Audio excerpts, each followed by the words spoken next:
going to teach English grammar, parts of predicate. Complete the following sentences by writing predicate parts as given in brackets. The verb is given against इस sentence. इसमें आपको जैसा कि question दिया गया है, subject के part को यहाँ पे दिया गया है, प्रेडिकेट के पार्ट में वर्ब भी यहाँ पे है, उसके बाद यहाँ पे कुछ आपको अन्य चीजें इसके अतिरिक्त भरनी है। वो क्या चीजें भरनी है? इनडायरेक्ट ऑब्जेक्ट भरना है और डायरेक्ट ऑब्जेक्ट भरना है। तो ये सारी चीजें एक सेंटेंस में कैसे क्रम से इसको भरा जाता है, आज मैं आपको सब क्लियर कर देता हूँ। ये क्या चीजें होती हैं, इससे जब भी क्वेश्चन आता है तो तमाम बच्चे कंफ्यूज जाते हैं कि इसमें हमें करना क्या है, वो सही तरीके से कर नहीं पाते हैं। इसलिए आज मैं आपको स्पष्ट रूप से ये आज कंफर्म कर दे रहा हूँ कि इसका क्या मतलब होता है, कैसे इसको हल करना होता है। तो आप ध्यान से देखते रहिएगा इस वीडियो को, और जब तक आप सेटिस्फाइड न हो जाएं, इसको बार बार रोक करके भी आप इसको देख सकते हैं। अब हम आपको समझाने जा रहे हैं, ध्यान से देखिएगा। जैसे यहाँ बताया गया है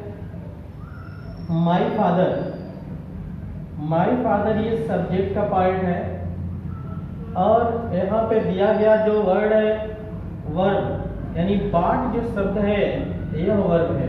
तो हमारा जो सिंपल सा स्ट्रक्चर होता है किसी भी सेंटेंस का सिंपल सा जो स्ट्रक्चर होता है वह होता है सब्जेक्ट, वर्ब, ऑब्जेक्ट और अदर वर्ड। ये सिंपल सा स्ट्रक्चर होता है। तो इस स्ट्रक्चर के बेस पे आप यहाँ पे आएंगे तो आप देख रहे हैं यहाँ पे जैसे लिखा गया है माई फादर। अब यहाँ देख रहे हैं तो माई फादर क्या है? सब्जेक्ट है, और सब्जेक्ट के बाद जो हमारा स्ट्रक्चर होता है सेंटेंस का क्या होता है? सब्जेक्ट के बाद वर्ब आता है। तो यहाँ पे देख रहे हैं आप वर्ब भी यहाँ पे है, तो हम यहाँ माई फादर के बाद क्या लिखेंगे? वर्ब लिख देंगे बिना किसी संकोच के। आप यहाँ पे वर्ब जो आपका बाट लिखा गया है इसको यहाँ पे लिख देंगे।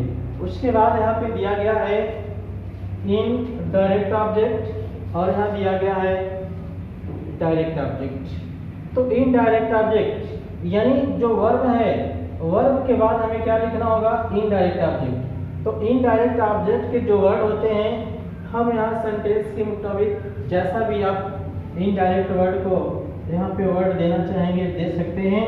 अब चूंकि बात यहाँ पे है कि जो सब्जेक्ट है वह सब्जेक्ट ये कह रहा है माई फादर, यानी मेरे पिताजी। तो जब यहाँ पे माई फादर आ गया तो इसका मतलब है कि जो चीज भी अगर वो खरीदे होंगे तो मेरे लिए खरीदे होंगे। इसलिए जब माई फादर हो गया तो यहाँ पे इनडायरेक्ट ऑब्जेक्ट में जो हमारा वर्ड होगा वह मी होगा। अब उसके बाद वो क्या खरीदे? अब वो क्या खरीदते हैं, जो भी चीज खरीदते हैं हम उसको डायरेक्ट ऑब्जेक्ट के रूप में रखेंगे, और डायरेक्ट ऑब्जेक्ट के रूप में हमेशा कोई लाइफलेस थिंग्स होती है। तो लाइफलेस थिंग्स यहाँ पे कुछ भी दे सकते हैं आप। माई फादर बॉट मी, यहाँ पे ए बुक भी कह सकते हैं, चाहे तो ए पेन कह सकते हैं, पेंसिल कह सकते हैं। यानी कोई हम ऐसी ऑब्जेक्ट वहां पे देंगे जो लाइफलेस के रूप में होगी। उसी लाइफलेस ऑब्जेक्ट को हम इस इनडायरेक्ट ऑब्जेक्ट के बाद लिखेंगे। तो हमारा जो सेंटेंस हो जाएगा वह हो जाएगा my father bot me a book. ये पूरी तरीके से कंप्लीट हो जाएगा। अब देख लीजिए सेंटेंस में ये क्या क्या वर्ड है। तो माय फादर आपका सब्जेक्ट हो गया, बॉट आपका वर्ब हो गया, मी आपका इनडायरेक्ट हो गया, और ए बुक आपका डायरेक्ट ऑब्जेक्ट हो गया। तो इस प्रकार से सेंटेंस का हम स्ट्रक्चर कर लेते हैं। अगर परीक्षा में ऐसा सेंटेंस दिया जाए तो आपको कभी भी इसमें संकोच करने की जरूरत नहीं है। जैसे हम आपको बताए हैं कि इनडायरेक्ट ऑब्जेक्ट क्या होता है, तो इनडायरेक्ट ऑब्जेक्ट में वही सारी चीजें आती हैं कि जो चीजें प्रोनाउन के जो पार्ट होते हैं, आप उसमें देखोगे ऑब्जेक्टिव केस के जो वर्ड होते हैं। तो ऑब्जेक्टिव केस में जो प्रोनाउन में जब किसी लिविंग बीइंग के लिए होता है, सजीव के लिए होता है, तो उस लिविंग बीइंग के लिए हम इनडायरेक्ट ऑब्जेक्ट कहते हैं। और जब कोई लाइफलेस हो जाता है, निर्जीव चीज़ें हो जाती हैं, तब वो डायरेक्ट ऑब्जेक्ट के अंतर्गत आती है। लाइफलेस चीज़ों में क्या हो सकता है, जैसे टेबल है, चेयर है, डस्टर है, मोबाइल है, रेडियो है, ये सारी चीज़ें लाइफलेस चीज़ें हैं। तो इन चीज़ों को, जो भी लाइफलेस चीज़ें होती हैं, वो डायरेक्ट ऑब्जेक्ट में रखेंगे, और यह जो आपका लिविंग बीइंग होता है वह इनडायरेक्ट ऑब्जेक्ट हो जाता है। तो इस प्रकार से हम इन वर्डों को क्रम से रख लेते हैं और ये सेंटेंस पूरी तरीके से कंप्लीट हो जाएगा। अब हम आते हैं जो हमारा सेकंड वाला क्वेश्चन है। सेकंड वाले क्वेश्चन में क्या है कि दोज बॉयज, फिर उसका डॉट डॉट किया गया है, उसके बाद वर्ब है, एडजेक्टिव कॉम्प्लीमेंट है। तो एडजेक्टिव कॉम्प्लीमेंट जो होता है, आप ये देख रहे हैं जो वर्ड यहाँ पे वर्ड है, तो इन वर्ड्स के अनुसार जो हमारा सेंटेंस का स्ट्रक्चर होता है, स्ट्रक्चर आप देख लिए हैं कि यहाँ पे दिया गया सब्जेक्ट है, वर्ब है, ऑब्जेक्ट है और अदर वर्ड है। तो यहाँ पे जो हमारा सब्जेक्ट होगा, दोज वर्ड हम कर लेंगे, उसके बाद वर्ब यहाँ पे कर लेंगे। तो वर्ब के बाद अब हमें क्या करना होगा, जो एडजेक्टिव कॉम्प्लीमेंट होता है, इस एडजेक्टिव कॉम्प्लीमेंट को आप यहाँ पे लिखेंगे। तो एडजेक्टिव का मतलब होता है विशेषण, जो विशेषता बताने का काम करे, और जो एडजेक्टिव होगा वह कॉम्प्लीमेंट के रूप में प्रयोग किया जाएगा। कॉम्प्लीमेंट का मतलब होता है पूरक। तो हम ऐसा कोई एडजेक्टिव लगाएंगे यहाँ पे जो उस वर्ब के बाद पूरक का काम करेगा, कॉम्प्लीमेंट का काम करेगा, तो वही हमारा एडजेक्टिव कॉम्प्लीमेंट हो जाएगा। अब यहाँ पे जैसे दिया गया है दोज बॉयज, यहाँ पे वर्ब लिख देंगे, ये क्रिया की है तो वर्ब कर लेंगे, और एडजेक्टिव रूप में यहाँ कुछ भी दे सकते हैं, दोज बॉयज वर हंग्री भी कह सकते हैं, जो यहाँ पे एडजेक्टिव रूप में प्रयोग किया जा रहा है। ठीक है, इन बच्चों की विशेषता है कि जो बच्चे थे वे कैसे थे, हंग्री थे, भूखे थे। तो यहाँ पे आप एडजेक्टिव को लगा करके एडजेक्टिव कॉम्प्लीमेंट आप बना सकते हैं। अब उसके बाद हम नेक्स्ट आते हैं अगले क्वेश्चन पे। अगला जो हमारा क्वेश्चन है यह है द पेंटर पेंटेड, फिर ऑब्जेक्ट है, ऑब्जेक्ट कॉम्प्लीमेंट है।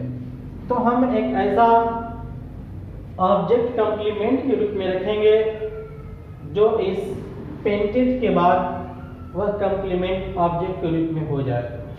तो पेंटर है, पेंटर का मतलब ये होता है जो पेंट करने वाला होता है। यहाँ पे सब्जेक्ट के रूप में है, ये नाउन का कार्य कर रहा है। पेंटेड आपका वर्ब है, तो पेंटेड यहाँ पे लिख लेंगे, पेंटेड ये वर्ब हो गया। और हमको क्या करना, ऑब्जेक्ट लिखना है, तो ऑब्जेक्ट हम क्या लिखेंगे, द पेंटर पेंटेड। अब ऑब्जेक्ट के रूप में कोई पिक्चर हो सकती है, पेंटेड द पिक्चर, पिक्चर कह लीजिए। और कॉम्प्लीमेंट के रूप में आप, यह आपका ऑब्जेक्ट हो गया और इसी को कॉम्प्लीमेंट के रूप में भी व्यक्त किया गया है। और अगर आप चाहते हैं तो यहाँ पे ब्यूटीफुली भी कह सकते हैं, ब्यूटीफुली।